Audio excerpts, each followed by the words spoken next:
But it's very interesting, John, that you had a background in sales, because you don't really pitch your products much, at least in the fitness industry. I mean, you don't even do you have an Instagram? Yeah, I have an Instagram. But you're not very active. You're only active on Facebook, and you don't pitch your coaching that much. That I know. I don't want to do that. That's something I do. Coaching to me is how can I explain it? Too many people have made too much about it. Okay, and I don't want to be associated with that group of people who sort of feeds off of insecurities and the lack of knowledge and that. I like to work with people who are athletes, or work with people who present challenges. Women, for example, present lots of challenges, especially, and they come in all shapes and sizes and run the gamut. To me, it's far more challenging as a contest prep coach to prep a 60-year-old postmenopausal woman to win her weight class or win her class, whatever class, in women's bodybuilding or women's physique. It's far more gratifying to me and maintain her health, her femininity, not get her hair to fall out and her voice to change and all of that, and to be able to dial her in and bring her in at the best she could possibly be at 60 years old. To me, that's way more gratifying, technical, and a feeling of accomplishment than prepping Mr. Olympia. I could prep Mr. Olympia real easy. How hard is that? I mean, he's a genetic freak. I mean, you could feed him tuna fish sandwiches and get him ready for a show, So I don't really feel that I would be at all satisfied or gratified making a career out of contest prep or coaching or anything like that. I like being a coach to people who need a coach. I work with people. Sometimes I don't even charge them any money. I just do what if the situation presents itself to me and I have a feeling in my heart that this is a worthwhile cause, I'll do it. I'll either do it for money or I'll do it for no money. But it's not. I'm not interested in pursuing contest prep coaching, et cetera, as a career. That's why I don't push it. But as far as being a salesman, to tell me that I don't come across as pitchy, that's the greatest compliment in the world you can give a salesman, because I'm closing, you don't even know it. Exactly. So that's to me, that's the art right there. So yeah, this presents like a complete it's an unscrupulous industry in general. There's a lot of fitness coaches, like you say, that prey on the insecurities of people and try to distinguish their services with dogmatic principles that are not really, people like to add on things to their diets and be very specific to try to distinguish themselves. You mentioned this in the podcast with the Mind Pump guys. Right. Okay, so we're moving. You mentioned females. I was going to ask you about this later, but maybe I'll ask here. I don't know anything about coaching females, and I don't coach people for bodybuilding generally, but I just wanted to ask. So I know very little about it. The other day, this is how my question, I'll give you the background. The other day I was on Instagram, which I don't like using, but I was getting some new posts in front of me. And one of the posts was from a lady who was very apparently bald. She had male pattern baldness. Uh-huh. And she was quite muscular. And I just saw one picture, so I clicked on her profile and I went in a little bit more detail. And I noticed that I had some time on my hands. I went through the whole profile, so to 3 years back. And I saw 3 years back, she had just gotten married to a guy who was a bodybuilder. Mm-hmm. Clearly not a successful one. Very few followers, very bad genetics, or at least bad body presentation. She had long hair. She was an attractive woman. Over the next 3 years, she lost all her hair. Originally, she would shave her head, but then she stopped shaving it. So she actually had a George Costanza type of crown. Really, and so she because she became muscular, and she had maybe 5 times as many followers as him. And I got the feeling that maybe this gentleman was living vicariously through her. And so I have a couple of questions. Does that happen often? And my second question is there a way that females can use androgens without experiencing the vocal changes and the virilization? Sure. Yeah. I'll answer the first question first.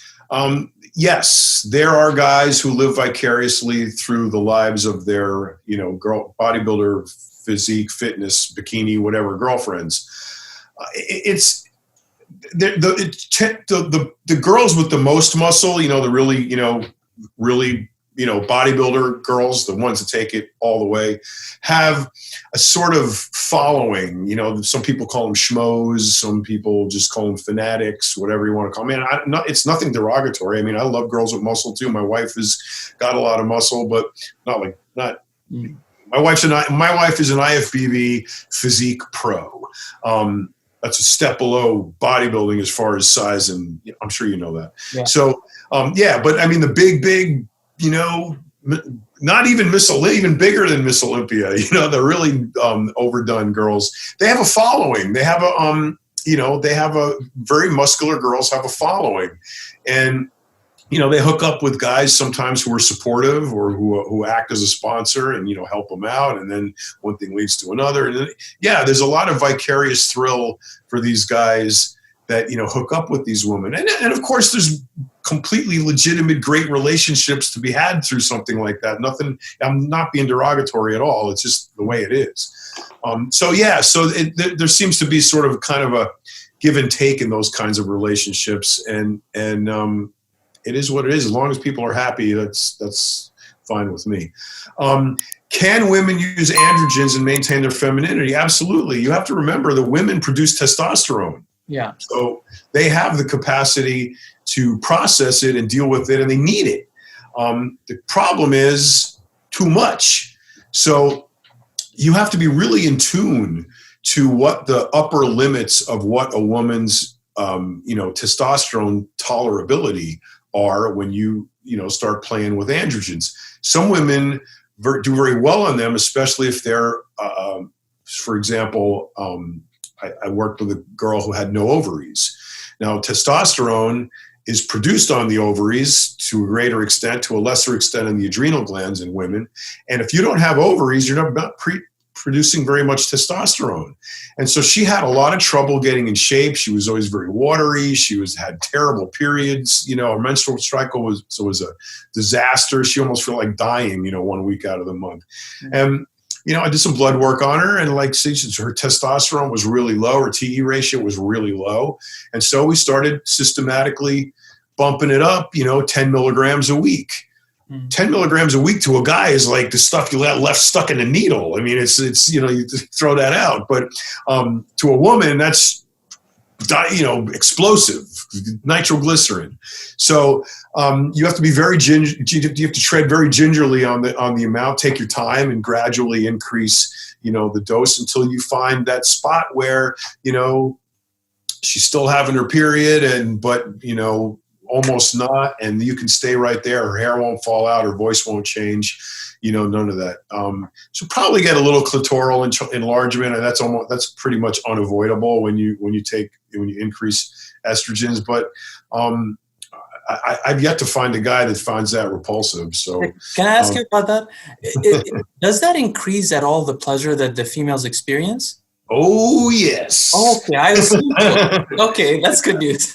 Yeah. None of them complain about that part of it, I'll tell you that much. Fascinating. I don't know if this is coming from my ignorance, but I've noticed it seems that a lot of ex-female competitive bodybuilders bodybuilders end up on recreational drugs and end up addicted to. Is this real, or am I misunderstanding from an outsider's perspective? And why do you think it is? I don't like superlatives like a lot and most, and they're so hard to quantify and put into some kind of perspective. I can only go by my experience, and when any of the stories I tell is my experience. So whether that agrees with science or not, it's empirically all I have to go by. So that's just the way it is. I have noticed that women who put on that kind of muscle are shielding themselves from something. They're packing on that armor for a reason. And in my experience, most of the women, that's a terrible word I hate using, have had some kind of abuse, abandonment, some kind of issue. Physical abuse, sexual abuse, verbal abuse, broken families, bad experiences with men, or life, and they felt this need to pack on protection, to put on that armor. If you're of that type mindset to begin with, then your mind, and I have to also qualify that, if you've agreed that building the armor over here is drug dependent, and it's okay with you to use drugs to do that, if you're at that, level, okay, of women who build a lot of muscle, who use drugs to build a lot of muscle, the drug taking mindset is that it's okay to do drugs. To qualify whether they're recreational or performance enhancing is irrelevant. You agree that doing drugs is okay. So as long as you have mentally agreed that doing drugs is okay, it doesn't matter if they're recreational or performance enhancing. You'll go to a club and, down a couple of, mollies and dance all night, and that's perfectly normal because you're going to, take Anavar in the morning. So what's the difference? You're putting a drug, a chemical in your body that's intended to alter something that you don't like about it. So I don't look at it that way. I look at, the culture breeds people who use drugs recreationally, in my experience, at a greater degree than other cultures do. Cultures as in pop cultures. So you can say rappers smoke a lot of weed. Well, yeah, they do, but bodybuilders use a lot of steroids. Yeah, they do, and other shit too.